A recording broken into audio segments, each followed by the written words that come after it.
शहराची खबरबात या बातमीपत्राचे प्रायोजक आहेत Mac care super speciality hospital Ahmednagar.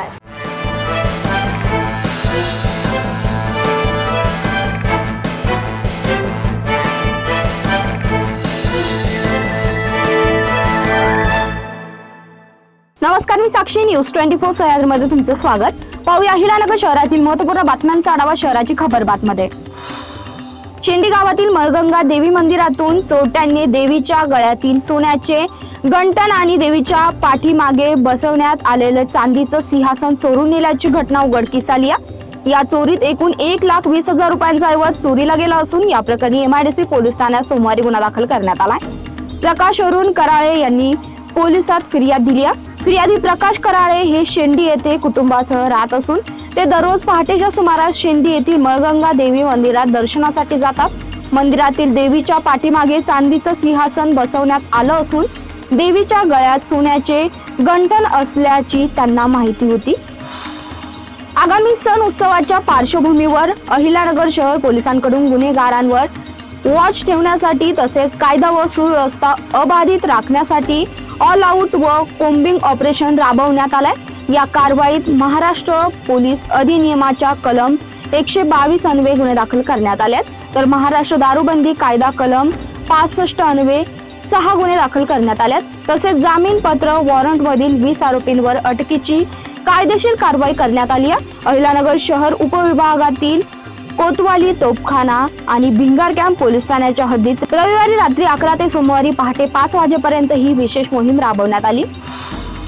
शहरातील पत्रकार सुशील थोरात व त्यांच्या मुलावर प्राणघातक हल्ला करून पसार झालेल्या तिघांना स्थानिक गुन्हे शाखेच्या पथकाने छत्रपती संभाजीनगर परिसरातून ताब्यात घेतलाय।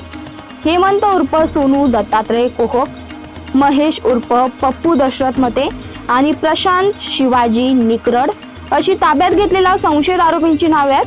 20 ऑगस्ट रोजी थोरात यांच्या कारला सोनू कोहक याने त्याच्या दुचाकीने धडक दिली।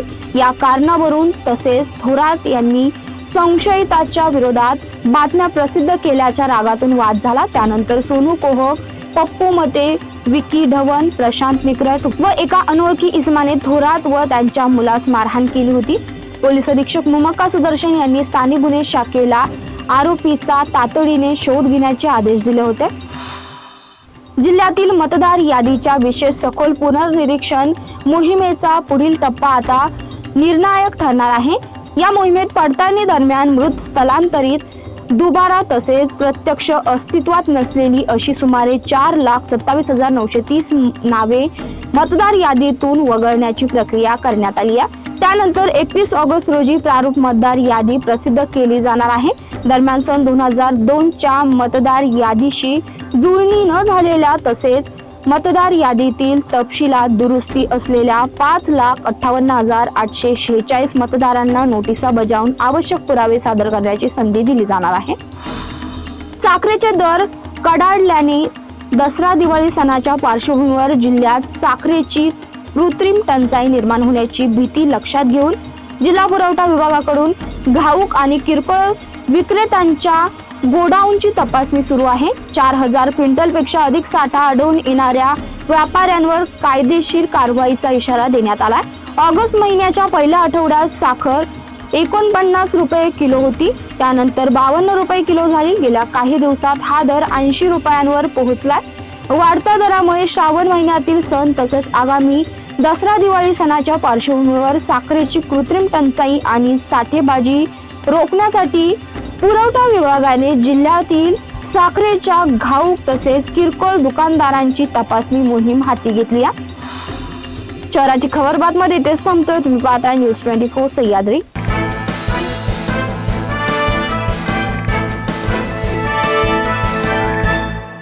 शहराची खबरबात या बातमीपत्राचे प्रायोजक होते Mac care super speciality hospital Ahmednagar.